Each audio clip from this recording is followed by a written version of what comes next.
So frustrating to so many people. Thank you, Ian. We have crews set up all across South Florida. Christina Vasquez standing by with how Miami-Dade County is working with the new orders that were just issued. But first, let's get things started here with Local 10's Laren Livingston. He has the changes in Broward specifically for students in the county. Laren. That's right. In the meantime, we're expecting to get an update from county officials here at the Broward County Emergency Operations Center here in Plantation in just under an hour or so. But like you said, we heard from the Broward County School Superintendent this morning. Spring break starts next week here for this particular district, but classes will be back in session on March 30th following that break in a very different way, in a very different world.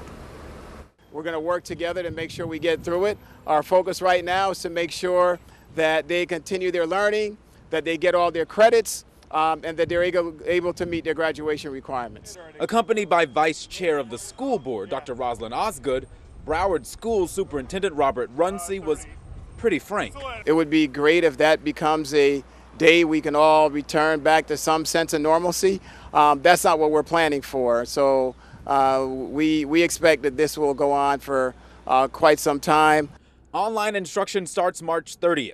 Some 90,000 laptops will be ready for pickup for students at their respective schools starting Friday at 8 o'clock.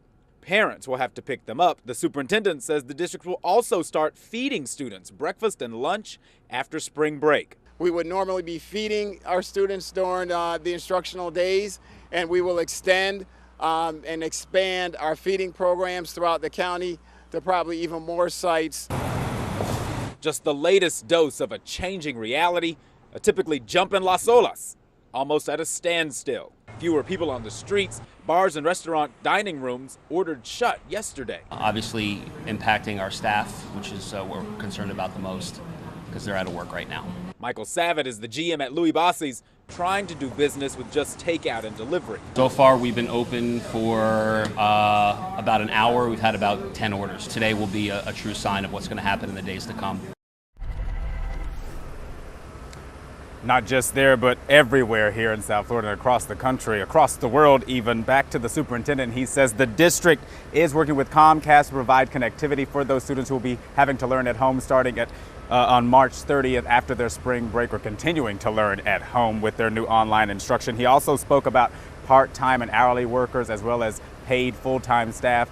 They're working to ensure, and he did assure us, that they will be getting paid and no disruptions in pay will be occurring. There's also a real concern that statewide closure could go beyond April 15th. We'll just have to wait and see. And of course, we'll keep you updated on what happens here at this Emergency Operations Center briefing starting at 4 o'clock. For now, we're live here in Plantation. Laren Livingston, Local 10 News. We're all adjusting to this strange new norm. Thank you, Laren. We're also